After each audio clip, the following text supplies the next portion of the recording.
The game was on, and I wasn't paying attention to my phone.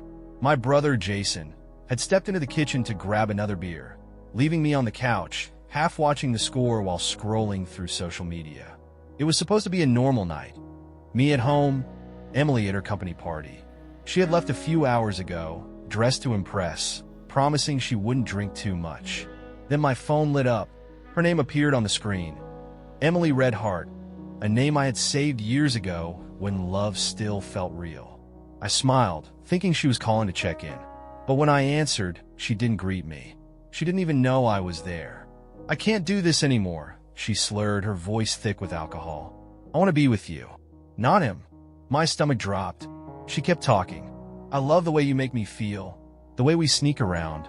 A giggle, a soft sigh. "He doesn't compare to you." I couldn't breathe. Her voice, the voice I had fallen asleep to for years, the voice that had once whispered "I love you" in the quiet of the night, was now whispering to someone else. To him, Jason. My grip on the phone tightened. She was confessing everything, and she had no idea who she was really talking to. The TV kept playing in the background, but I didn't hear it anymore. All I heard was my wife, talking about their secret meetings, their stolen moments, their plans to leave me. Then came the final blow. "I think he suspects something," she said, almost mockingly. "But he's too stupid to figure it out." Silence. A long, gaping silence. She waited for a response. She thought she was talking to Jason. She thought she was safe. I sat there, letting her words sink into my bones, burning themselves into my memory. The pain, the rage, the betrayal.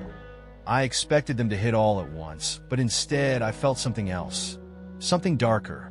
A slow, cold smile spread across my face. Because she had just given me everything I needed. I hung up, and just like that, the game changed. She thought she had won. She had no idea the real game had just begun.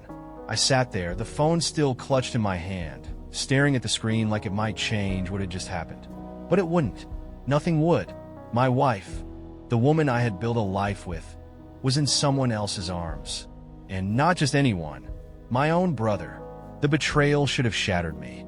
But it didn't. Instead, a slow, eerie calm settled over me. I pressed a few buttons, saved the call recording, and backed it up in 3 different places. Every confession, every word, preserved forever. Emily had no idea she had just handed me the key to her own destruction. Now, it was time to make her suffer. When Jason walked back in from the kitchen, he had no clue what had just happened. He flopped onto the couch, cracking open a beer. "Damn, you see that last play?" I smiled. My first lie of the night. Yeah, crazy. I wasn't looking at the game anymore. I was looking at him. The man I had trusted. The man who had grown up with me, shared secrets with me, stood beside me through every milestone of my life. And he had been screwing my wife behind my back. I should have punched him right then. Should have smashed his face in and ended it. But no, that would be too easy. Jason and Emily thought they were smart, that they were sneaking around unnoticed, living their twisted little fantasy behind my back. I was going to show them what real deception looked like. The first step was simple. Make her think she's safe. I waited until after midnight, then texted Emily. "Me? Hey babe, hope you're having fun. Miss you." I imagined her looking at her phone, tipsy, maybe even still with Jason, laughing at my cluelessness. "Fool," she responded 2 minutes later. "Emily, you're so sweet, Redheart just got home. Party was crazy. Can't wait to see you tomorrow." Liar. I knew exactly where she had been, and I knew exactly what I had to do next. The next morning, I set my plan into motion. I started with small, subtle manipulations, things she wouldn't notice at first, but would start to make her uneasy.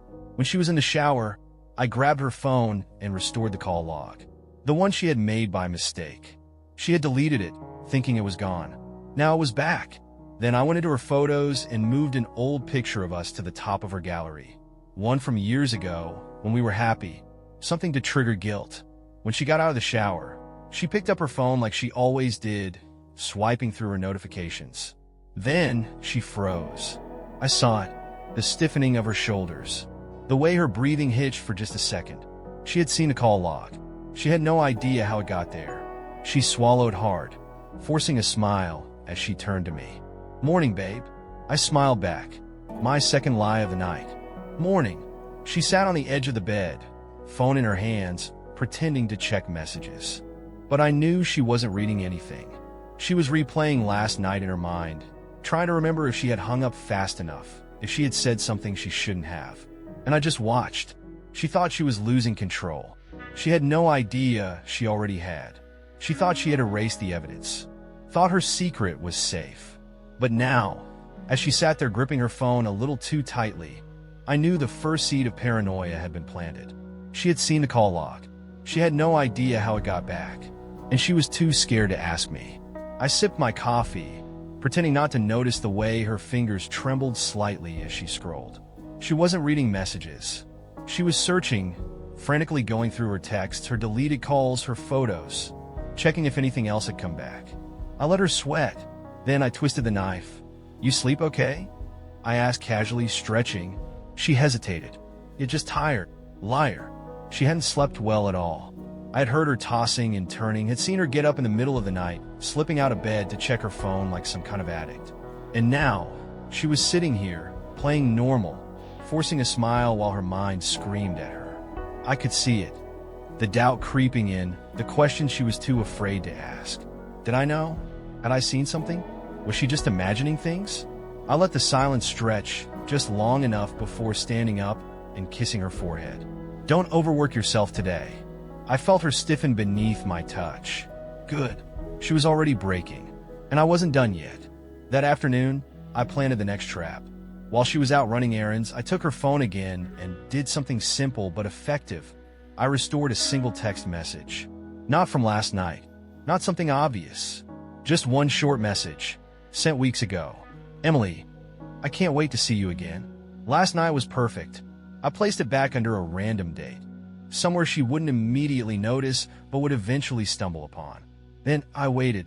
That evening, she came home quieter than usual. She was still acting normal, too normal, overcompensating. She kissed me, asked about my day, laughed a little too hard at a joke I made. She was pretending everything was fine, but I could see it. The way she kept glancing at her phone, unlocking it, checking her messages when she thought I wasn't looking. And then, she found it. I saw it in real time. Her face paled. Her eyes widened. Her breath hitched. She quickly tilted her phone away, deleting the message again. She didn't know that I had backups. She didn't know that deleting it wouldn't save her. She set the phone down carefully, forcing herself to breathe. Then, she turned to me with a smile, fake, plastic, desperate. "Want to watch a movie tonight?" I smiled back. My third lie of the night. "Yes, sounds great." She thought she was still in control. She thought she could erase her mistakes. She had no idea I was the one writing the ending to her story. And soon, she was going to walk right into her own destruction. Emily was unraveling. She thought she was covering her tracks, thought she was carefully deleting things before I could ever see them. But what she didn't realize, what she would never realize, was that every time she erased something, I put it back.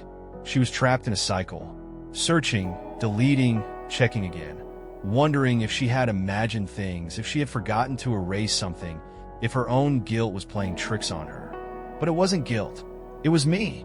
And tonight, I was going to push her even further. We sat on the couch, watching a movie, her body curled up next to mine. It should have been a normal night. It would have been if she weren't so distracted. She wasn't paying attention to the screen. She was thinking about her phone, about the restored messages, about the call log that wouldn't stay deleted. I let the tension sit between us for a while before making my next move. I leaned over and kissed the top of her head. "Hey," I murmured. "If you could start over, would you still choose me?" She went completely still. Her fingers tightened around the blanket. Her breath caught in her throat. It was such a simple question, but to her, it was a test, and she didn't know if she was about to fail. She forced a laugh, but I could hear the nerves in it. "What kind of question is that?" I shrugged, keeping my voice light. "Just something I was thinking about. You ever wonder how things would be if we had made different choices?" She exhaled sharply. I don't know. Lie. She knew exactly what choices she had made, and she knew exactly what would happen if I ever found out. I turned back to the movie, pretending not to notice the way she shifted uncomfortably, the way her fingers hovered over her phone, itching to check if anything else had come back. She was spiraling, and I was just getting started. The next morning, I planted the final seed of doubt. While she was in the shower, I took her phone one last time. But this time, I didn't restore anything. Instead, I did something even crueler. I took one of the texts she had sent Jason, the ones about sneaking around, about loving their secret meetings, and I moved it to a different date. I made it look like she had sent it yesterday. Fresh, recent, as if she was still actively lying to me, still seeing him. Then I set her phone back down and waited. That night, she found it. I was sitting at the dining table when I heard it. The sharp inhale, the quiet, shaking breath. I didn't look up. I didn't need to. I already knew what she was seeing. A text, clear as day, dated just one day ago. A message she had sent weeks ago, but now looked like she had just sent it. She scrambled to delete it, panic making her movements clumsy. But no matter how fast she moved, it was already too late. Because now, she wasn't just afraid that I had found out. She was afraid that Jason had seen it too. And that was the final crack I needed. She didn't eat much at dinner. She barely spoke. She kept glancing at me, searching my face for something. Did I know? Did I suspect? Was I playing with her? She couldn't tell, and I wasn't going to let her. Not yet. Instead, I reached across the table and took her hand, squeezing it gently. You seem stressed, babe. Everything okay? She swallowed hard. Yeah, just work stuff. Why? She was breaking, and soon, I was going to shatter her completely. Emily was suffocating under the weight of her own lies. I could see it in the way she moved, hesitant, paranoid, always checking her phone when she thought I wasn't looking. But I was always watching. I saw the subtle changes in her expressions, the way her hands shook just slightly when she held her coffee cup, the way she struggled to smile when I touched her. She was waiting for something, waiting for me to say something, waiting for the moment her entire world collapsed. She didn't know that moment was already here. Jason had started acting strange too. He wasn't as relaxed as usual. His texts were shorter. He wasn't coming around as often. He was pulling away, just slightly, but enough for Emily to notice. I had made sure of that. Earlier that day, I had taken his phone while he was in the shower. It was too easy. He always left it on the counter, always used the same passcode for everything. I opened his messages, scrolled through his conversations with Emily. They were just as I expected, carefully worded, but full of meaning. Plans, secrets, moments that shouldn't exist. I selected one, a message Emily had sent a week ago. Emily, I can't wait to see you again. Last night was perfect, and then I did what I did best. I copied and pasted it into a new message, sending it back to her from Jason's phone. Then, I deleted it from his sent messages but left it in her inbox. Now, as she sat across from me at dinner, pretending to be normal, her phone buzzed. I saw it happen in real time. She glanced at the screen, froze. Her fingers gripped the table. Her face paled, because now, in her inbox, was a message from Jason that she had already sent him. A message that made it look like he was mocking her, like he was exposing her, like he was warning her that someone knew. She quickly tilted her phone away, deleting the message. Again, but she was too late. The damage was done. I watched her, waiting for her to crack. She cleared her throat, forcing a shaky smile. Dinner's great. I smiled back. Yeah? You sure? You seem distracted. She swallowed hard. No, I'm fine. Why? She was barely holding it together, and I was about to rip her apart. That night, I set the final trap. While she was asleep, I took her laptop and did one last thing. I took the call recording, the one where she had confessed everything, the one where she had called me by mistake, and I set it as her laptop's lock screen audio. So the next time she opened it, her own voice would betray her. The evidence had always been there. She had just never expected to hear it coming from herself. I set the laptop down, crawled back into bed beside her, and smiled in the darkness. Because tomorrow, she would wake up to a nightmare, and I would be the one watching it all burn. By now, Emily was living in a state of pure paranoia. Every glance, every silence, every little thing I did or didn't do was a potential landmine in her head. She didn't know what was real anymore. She was afraid, and I was about to give her a reason to be. The morning started like any other. She woke up groggy, exhausted from the weight of her own deception. I kissed her on the cheek, told her I had an early meeting, and left before she could say anything. She had no idea I was just sitting in my car parked down the street waiting for her to open her laptop, waiting for the trap to spring. It didn't take long. 15 minutes later, my phone buzzed. "Emily, something's wrong with my laptop. Call me." I let her sit with it. 5 minutes passed. Then 10. Then another text. "Emily, please call me. I need to talk to you." I smiled. She had heard it. She had opened her laptop, expecting just another morning, expecting to scroll through emails, maybe delete more evidence. And instead, she had been greeted with her own voice, her own drunken confession, playing loud and clear, echoing back at her. "I can't do this anymore. I want to be with you, not him. I love the way you make me feel, the way we sneak around. I think he suspects something, but he's too stupid to figure it out." I could only imagine the sheer terror that must have washed over her. Her voice betraying her, her own words staring her in the face. She probably scrambled, tried to shut it off, but the damage was already done. Because now, she wasn't just afraid that I might know. She knew for certain that I did. I waited another 20 minutes before finally calling her back. She picked up immediately. Her breathing was uneven, panicked. "Hey babe," I said, my voice calm. "Danny," she said quickly. Too quickly. Something weird happened this morning." "Oh." "My laptop. I don't know how, but there was an audio file playing when I opened it." I kept my tone neutral. "Really? What was it?" Silence. Long, suffocating silence. She knew she couldn't say it out loud. If she admitted what was on that file, she would be confessing everything. I let her sit in the silence, let her squirm. Then I exhaled, shaking my head. "You've been acting off lately. Is there something you need to tell me?" Boom. The direct hit. She let out a shaky breath. No, of course not. I just... Lie." She was struggling. Her brain was running in circles, trying to come up with an excuse, an escape, anything. But there was none. Not anymore. She cleared her throat. "Maybe my laptop got hacked or something." I smiled. Maybe. She didn't know what to say. She didn't know if I was testing her. She didn't know if I was the one who did it. So she did the only thing she could. She panicked.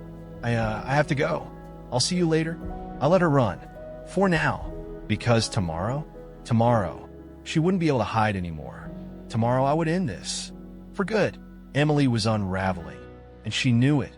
The fear had settled deep into her bones now. She wasn't just paranoid. She was drowning in her own lies, desperate for a way out. But there was no escape, because today I was going to end it. For good. That evening, I told her I had made reservations for dinner. A special night, just the two of us. She hesitated before agreeing, forcing a smile. She thought maybe, just maybe, I didn't know everything. She was wrong. We sat across from each other at a candlelit table, the perfect picture of a happy couple. She looked beautiful, but I saw through it now. She wasn't my wife anymore. She was just a liar wearing my wife's face. She barely ate. Her hands kept fidgeting, her eyes darting around the restaurant like she was waiting for something to explode. She wasn't wrong. I swirled my drink, watching her. "You seem nervous." She forced a laugh. "No, I'm fine. Just tired." Lie. She was terrified. I leaned in, my voice low. "I know." Her breath hitched. "Know what?" I smirked. "Everything." Silence. Complete. Utter silence. Her face drained of color. Her lips parted slightly, but no words came out. She sat there, completely frozen, like a deer staring down headlights. She knew it was over. I reached into my pocket, pulled out my phone and pressed play, and then her own voice filled the air. "I can't do this anymore. I want to be with you, not him." Emily gasped. She scrambled forward, grabbing my wrist, trying to shut it off. Danny, please, I can explain." I pulled away, my expression calm, controlled, unforgiving. "You don't need to explain." I looked her dead in the eyes. "You already did." Tears welled up. "It's not what you think." I laughed. "Oh, it's exactly what I think." Her hands shook. She looked around, suddenly aware that people were staring. The restaurant wasn't loud enough to drown out her own voice. And now, heads were turning, eyes locking onto us. She was panicking, humiliation setting in. Good. She reached for my hand. Danny, please, let's talk about this at home. I stood up. We don't have a home anymore. Tears slipped down her face. I made a mistake. I exhaled sharply. No, Emily. A mistake is forgetting an anniversary. A mistake is dropping a plate. I leaned in, lowering my voice to a whisper. What you did, that was a choice. She sobbed, desperate, weak, but I wasn't done. I pulled out an envelope and slid it across the table. Her hands shook as she opened it. Divorce papers. She let out a choked sob, staring at them like they were a death sentence. Because they were. Her fresh start, her new life with Jason, gone. And speaking of Jason, I smiled. Oh, and by the way, he threw you under the bus the second I confronted him. Her head snapped up. What? I nodded, smirking. Told me everything. Said it was just a mistake. That he regretted it. That he'd never see you again. Her face crumbled. Jason hadn't just cheated with her. Now he had abandoned her. She had nothing. And I had everything. I turned to leave, then paused, leaning down beside her. She sat there, shaking, tears falling onto the divorce papers. And in the softest voice possible, I whispered, "You should have checked who was on the other end of the line." Then I walked away. I didn't look back, because now Emily was nothing but a voice in a recording. Deleted, erased, forgotten.